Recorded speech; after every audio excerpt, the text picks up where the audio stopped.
Imaginez, demain vous vous baladez à l'étranger, vous êtes dans la rue et tout à coup une personne se jette sur vous et vous enlève. Mais là, il n'est pas question d'une demande de rançon, une libération dans les heures ou les jours qui viennent. Là, c'est le début d'un très long cauchemar. Rapprochez-vous, mes caplocaises, car en fait, cet enlèvement n'est que la face visible d'un iceberg, qui va rapidement déboucher sur une séquestration qui va durer une décennie. À quoi ressemble le quotidien d'une personne séquestrée? Qu'est-ce qu'elle subit? Comment évolue la relation avec son ravisseur après tant d'années? Eh bien, on voit ça en répondant à notre question du jour. Être séquestré pendant 10 ans, ça fait quoi? Bon, vous le savez, une vie peut basculer en quelques fractions de secondes. Et c'est ce qui est arrivé à Natacha Kampusch, une petite Autrichienne alors qu'elle n'avait que 10 ans. Mais avant de vous raconter son histoire horrible, j'ai une petite annonce à faire passer. En fait, avec l'équipe, on a pour projet de mettre en location le studio dans lequel, on est en train de tourner toutes les vidéos. Alors d'ailleurs, on appelle ça la Red Room. Tout simplement, si ça vous intéresse d'avoir en fait un cadre professionnel dans lequel on peut être, donc du coup avoir en fait un fond qui peut changer en live directement quand vous êtes en train de parler et pour avoir n'importe quelle lumière autour de vous. Vous voyez, ça peut être un fond noir, ça peut être même un fond vert, ça peut être un fond blanc, ça peut même être des décors comme celui-là. On peut même imaginer être en plein hiver ou alors même au milieu des champs. En fait, il peut y avoir des centaines de fonds disponibles et différents que vous pourriez utiliser puisque c'est une télévision qu'on utilise. Que vous soyez une boîte de prod, un vidéaste amateur, un créateur de contenu ou un amateur passionné ou même une entreprise quelconque qui voudrait tourner dans ce cadre-là, après des années, on s'est rendu compte qu'en fait, on n'utilise pas cet espace tous les jours, loin s'en faut. On s'est dit que ça pouvait être intéressant en fait de louer à des gens qui pourraient être intéressés. Peut-être que ce sera votre cas. Vous avez un lien directement en description si ça vous intéresse. Bref, reprenons l'histoire de la petite Autrichienne du nom de Natacha. Et alors qu'elle se rendait toute seule à l'école, elle a aperçu un homme se tenir à côté d'une camionnette blanche, qui de prime abord n'avait rien de bien inquiétant. Il avait les yeux bleus, des cheveux un peu longs. Il donnait un peu le look d'un étudiant des années 70. Mais d'un coup, il attrape Natacha par la taille, la soulève et la pousse dans sa camionnette. La petite fille n'arrive même pas à crier et elle a l'impression d'être dans l'un de ses cauchemars où malgré toute sa volonté, aucun son ne sort de sa bouche. Et elle est alors très loin de savoir l'enfer qui l'attend. Mais on y reviendra plus tard.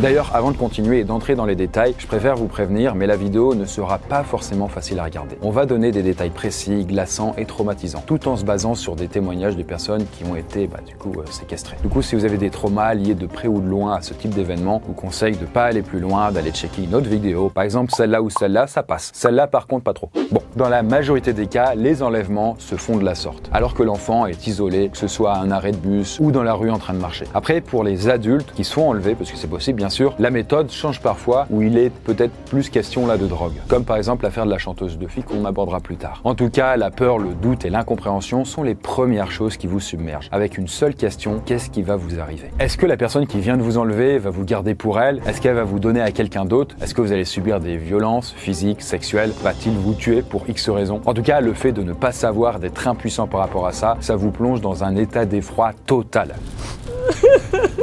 Et là, après quelques minutes de trajet qui paraissent interminables, vous vous retrouvez dans une pièce. Il y a peut-être une cave, un grenier, un abri de jardin. Bon, vous ne savez pas vraiment car vous avez les yeux bandés jusqu'à présent. D'ailleurs, il n'y a aucune fenêtre. Si on revient sur notre histoire avec Natacha Kampusch, alors qu'elle était dans la cave depuis que quelques minutes, elle nous dit qu'elle a directement subi là une sorte de régression mentale. En fait, c'est comme si elle était retournée à l'âge de 4-5 ans en acceptant ce nouveau monde autour d'elle. Et du coup, très rapidement, dans les heures qui venaient, elle a cherché des points de repère, des endroits un peu rassurants dans cet endroit hyper glauque, pour que ça ressemble peut-être à son nouveau monde.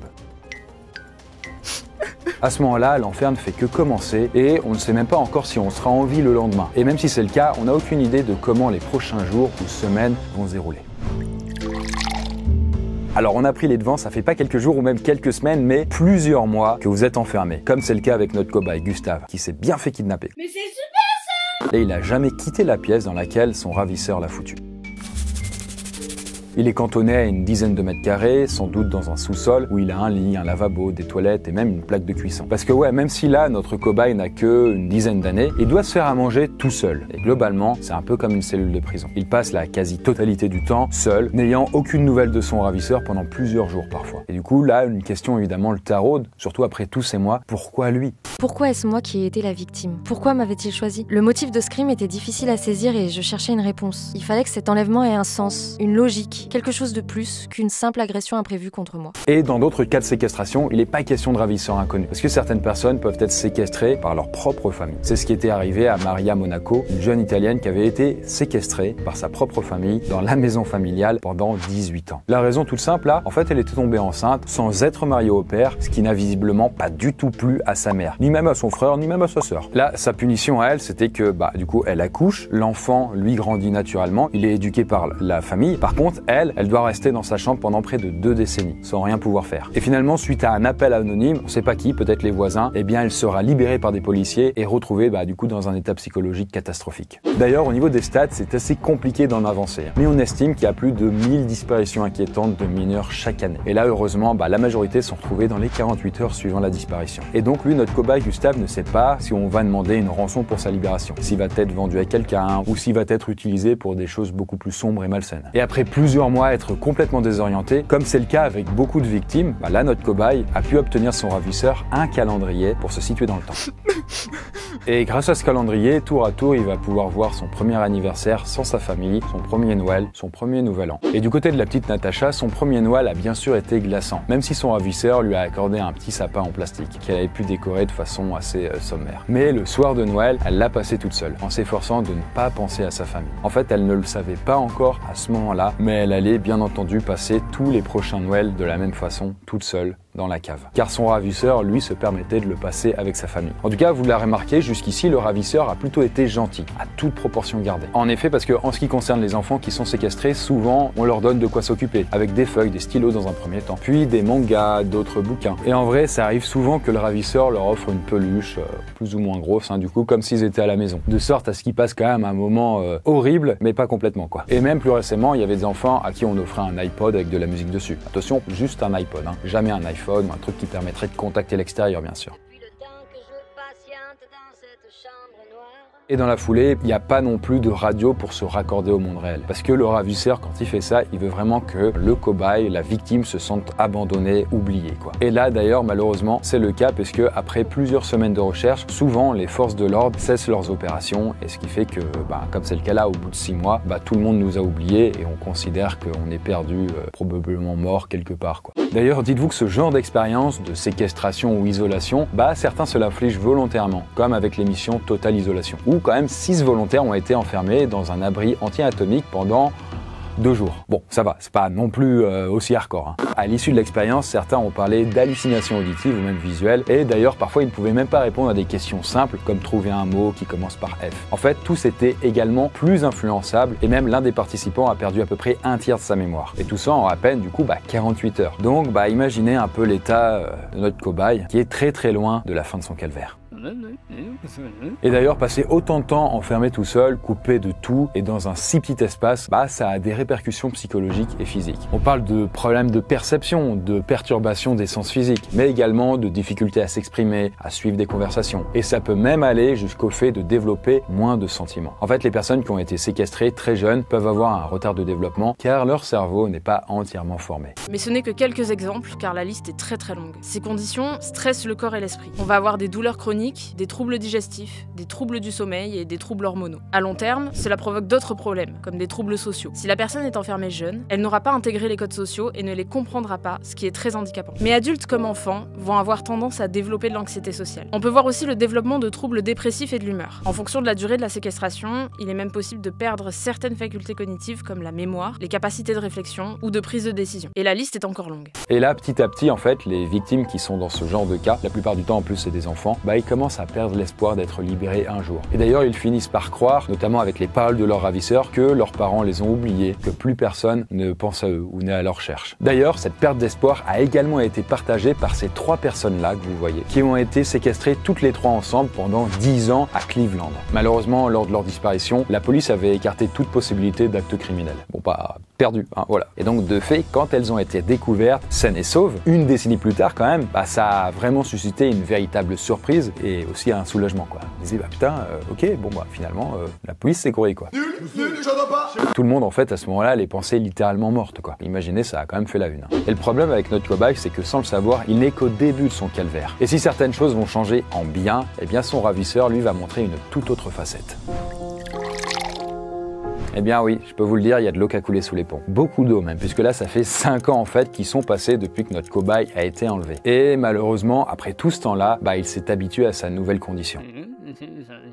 Bah vous voyez, hein, les mangas qu'il a lus, il a eu le temps de les relire bien de fois, quoi. Il doit connaître à peu près toutes les planches par cœur. Et d'ailleurs, dans leur malheur, les victimes, au fur et à mesure des années, reçoivent des bouquins d'école, histoire de pouvoir continuer à apprendre des choses de différentes manières. Néanmoins, comme ils sont tout seuls, évidemment, et qu'ils sont quand même petits, c'est quand même assez compliqué, quoi. Il n'y a pas d'adultes pour les checker, et imaginez, hein, le ravisseur, il va pas faire la nounou, quoi. Pas non plus déconner, quoi. Alors là, par contre, on va parler quand même de chance, d'une certaine manière, mais certaines victimes ont la possibilité d'avoir une console de jeu, tout en pouvant même choisir un peu plus la décoration de leur cellule, avec le temps. Vraiment, ouais, c'est le mode Sims activé, quoi. Tu commences à pimper, mais le Sims, tu sais, où tu lui as retiré les portes. Donc, sympa, mais pas sympa. Et aussi, et surtout, dans certains cas bien réels, eh bien, la victime peut quitter son sous-sol de temps en temps pour aller pouvoir prendre une vraie douche à l'étage. Mais elle est rapidement renvoyée, évidemment, dans sa petite cave. Et là, vous le voyez avec notre propre cobaye, ça fait 5 ans qu'il n'a pas respiré le grand air.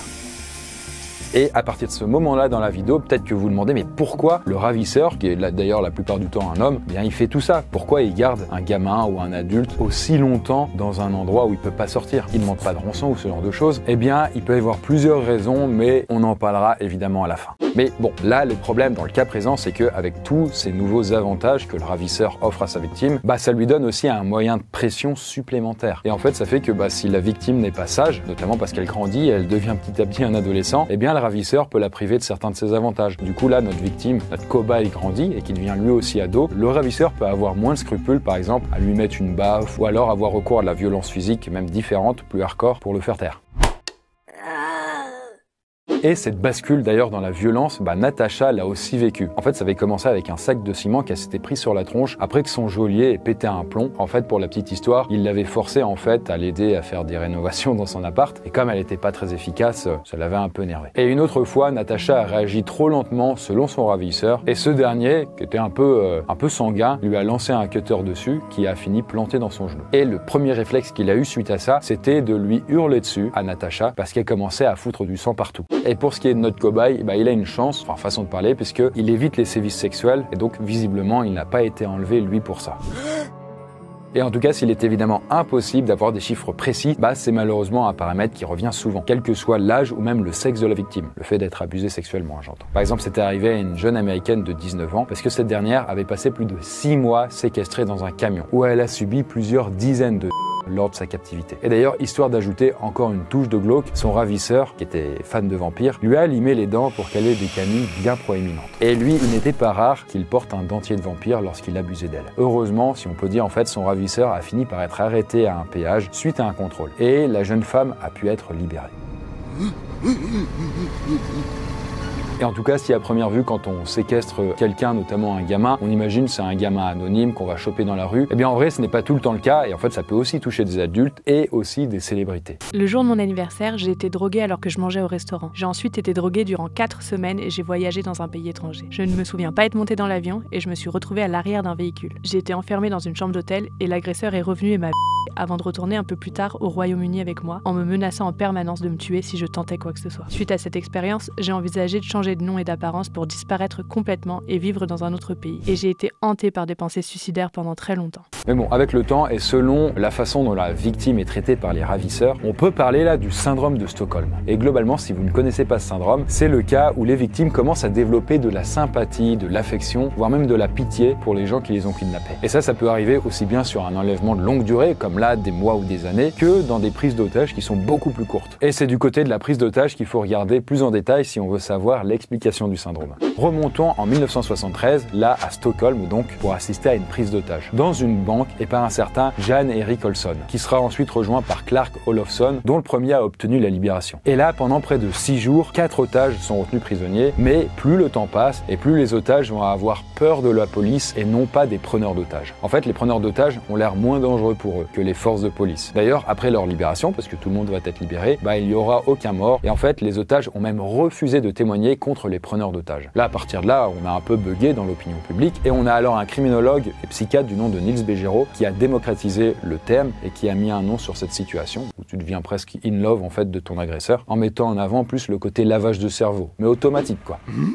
Néanmoins, cette prise d'otage, elle a eu lieu il y a plus de 50 ans et encore aujourd'hui, le syndrome de Stockholm n'est pas reconnu scientifiquement. Et d'ailleurs, lors de cet événement-là, la police était sans doute à blâmer. Elle était peut-être pas toute blanche, elle faisait peut-être un peu flipper, on sait pas trop quoi. Et donc, après, on en a fait une généralité alors que c'était pas le cas. En tout cas, du côté de la majorité des victimes qui se font kidnapper, même après toutes ces années, elles n'éprouvent absolument aucune reconnaissance, aucun attachement pour leur ravisseur. Même si des fois, certaines victimes demandent quand même des câlins ou alors que le ravisseur les serre fort dans leurs bras, de manière un peu affectueuse, on va dire. Parce qu'en fait, même si la personne a été enlevée et que elle déteste la personne qui a fait ça, elle ressent quand même ce besoin physique, ce besoin en fait de contact. Et c'est le cas aussi de notre cobaye, comme vous le voyez. En tout cas, avec le temps qui passe, en fait, les victimes ont de plus en plus de privilèges. Même si ça veut dire aussi, comme on l'a vu avant, plus de moyens de pression potentielle, parce qu'on peut retirer ces privilèges à tout moment. Par exemple, certaines victimes, aussi fou que ça puisse paraître, après des années en tout cas dans cet état de captivité, elles ont l'autorisation de sortir dans le jardin, derrière la maison de leur ravisseur. Là, à ce moment-là, vous dites, putain, mais c'est quand même fou. Est-ce que la victime va songer à s'enfuir ? Bien évidemment. Bien évidemment ! Après, est-ce que ce sera possible et jouable pour elle ? En vrai, pas du tout. Parce que, imaginez bien, quand le ravisseur fait ça, il a bien pesé le pour et le contre. Et si le gamin ado, s'avise en fait à essayer de s'enfuir ou alors à crier, il est sûr qu'il va passer un très très mauvais moment et que il pourra plus jamais ressortir ensuite. Et d'ailleurs, justement, cette situation, Natacha l'a connue. En fait, elle a pu vivre des moments en plein air, mais avec une énorme épée de Damoclès au-dessus d'elle. Et en fait, son ravisseur a été très clair. Il lui a dit que si elle s'avisait à crier une seule fois, il la tuait. Si elle courait, il la tuait. Et qu'en bonus, il tuerait aussi toutes les personnes qui l'auraient vue ou qui l'auraient entendu crier. Et vu les violences qu'elle avait déjà subies, elle savait qu'il ne bluffait probablement pas. Et donc, elle n'a rien tenté. Et notre cobaye, lui, n'en a bien sûr pas conscience, mais il a déjà fait la moitié du chemin. Et après avoir passé son enfance et son adolescence dans cette petite pièce, il va aussi commencer sa vie d'adulte. Voilà, ça fait une décennie qui est passée depuis que notre cobaye Gustave a été enlevé. Aujourd'hui, il a alors maintenant 20 ans. Il n'a évidemment pas pu fêter sa majorité avec ses proches, il n'a pas pu passer son brevet de collège, ni même le bac, ou même le permis. Et d'ailleurs, dans ce genre de cas, après une aussi longue séquestration, les victimes sont quand même très maigres pour leur âge. Parce que, les ravisseurs les privent de bouffe, et puis voilà, c'est pas non plus un festin, quoi. Et d'ailleurs, encore aujourd'hui, 10 ans après, notre cobaye, comme c'est le cas avec beaucoup de victimes, elles ne savent pas pourquoi elles ont été enlevées. Et donc, petit à petit, elles se sont résignées, elles se sont dit que ça faisait partie de la vie. Elles se disent qu'elles n'auront jamais de réponse. Et en tout cas, le développement physique ou psychologique, en fait, de Gustave ne s'est pas fait comme il faut. Par manque de stimulation, concrètement, quoi. Il présente des retards par rapport aux autres personnes de son âge, que ce soit sur le plan cognitif, ou même physique. Il paraît beaucoup plus jeune qu'il ne l'est pour quelqu'un qui aurait 20 ans. Il se comporte encore comme un enfant, notamment sur le plan social, parce que d'un point de vue social, il n'y a rien du tout, quoi. Et puis en plus de ça, les victimes sont toujours sous pression psychologique. Et avec le temps, leur ravisseur est arrivé à leur rentrer dans le crâne que plus personne ne les attendait dehors. Globalement, en fait, tout le monde les avait oubliés. Et malheureusement, dans la majorité des affaires, comme c'est le cas avec notre cobaye, ça devient ce qu'on appelle des cold cases. Globalement, donc, du coup, une affaire criminelle qui est classée sans suite après des années, parce que, elle n'a pas été résolue. Et d'ailleurs, les cold cases, ça peut aussi bien toucher les enlèvements, les disparitions, que les meurtres, où on retrouve un cadavre, mais sans arriver à savoir ce qui s'est passé et qui en est l'auteur.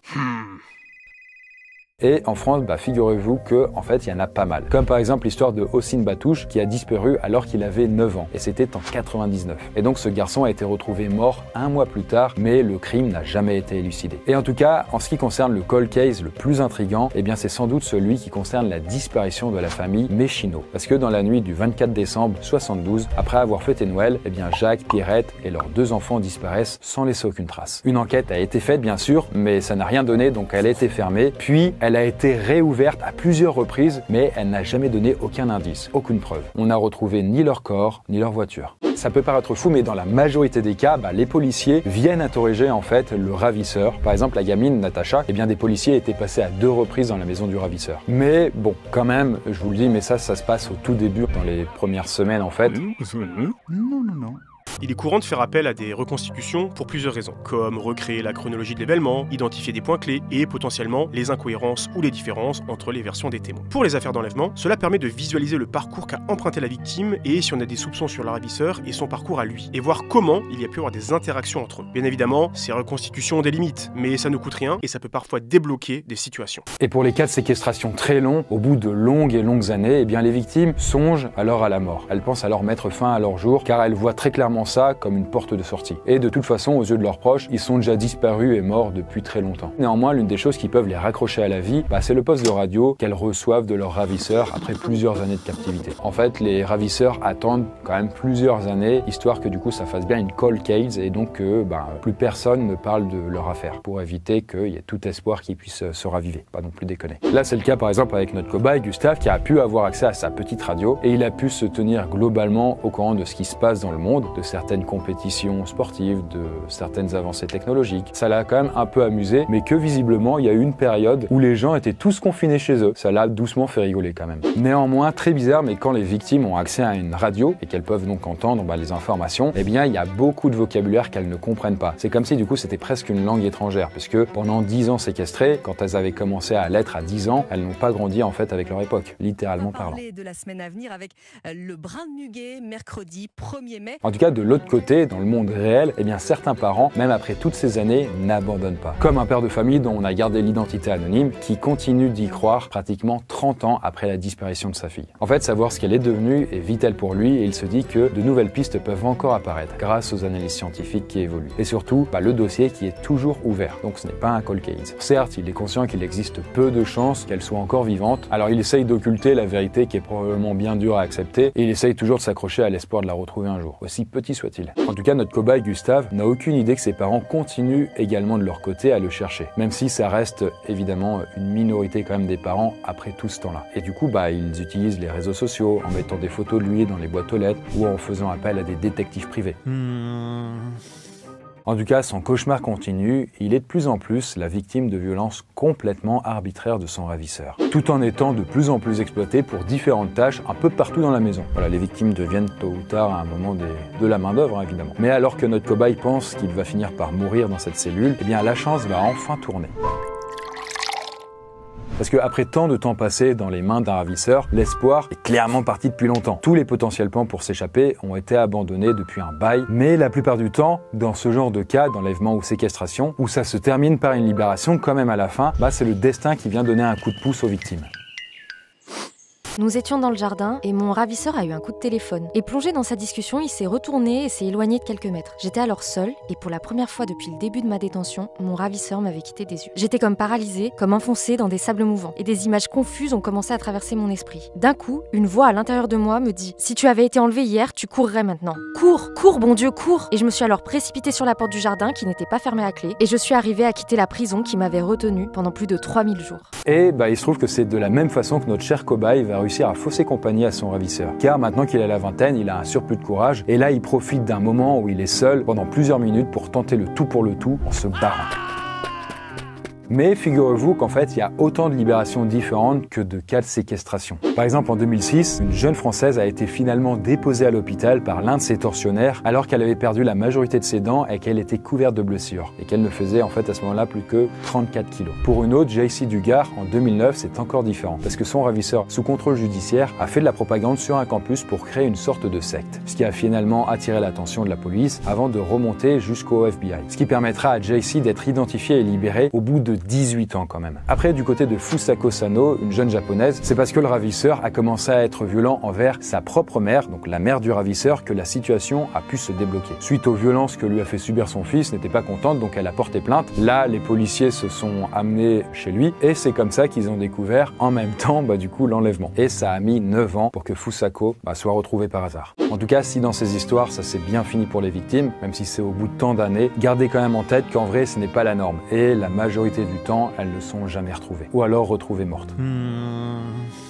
En tout cas, le retour à la vie normale, c'est un véritable parcours du combattant. Là, vous dites « Ah, je suis enfin libre, tout est rose, tout est beau ». En vrai, pas du tout. Parce que entre le syndrome du stress post-traumatique, les cauchemars, la peur, la paranoïa, ou même l'impression que tout peut recommencer à tout moment, c'est une autre partie du cauchemar, on va dire, qui commence. Par exemple, pour les enfants qui ont été enlevés dans la rue, ressortir seul ou accompagné est un véritable défi. Et il faut parfois attendre des mois avant qu'ils y parviennent. D'ailleurs, en fonction de l'âge qu'ont les victimes lors de leur enlèvement et le temps passé en captivité, les liens familiaux vont prendre énormément de temps à être reconstruit. Par exemple pour JC, elle après 18 ans du coup enlevée, la priorité c'était de prendre du temps pour elle, être tranquille, être au calme. Ce qui a pu, dans un premier temps d'ailleurs, inquiéter ses proches qui ne voulaient pas la laisser seule. Et pour Natasha, qui elle a été retrouvée au bout de 10 ans, elle a décidé de reprendre les études à peine 1 an après la fin de la séquestration. En fait, elle estimait pour elle que c'était d'ailleurs le seul moyen de se réinsérer dans la vie.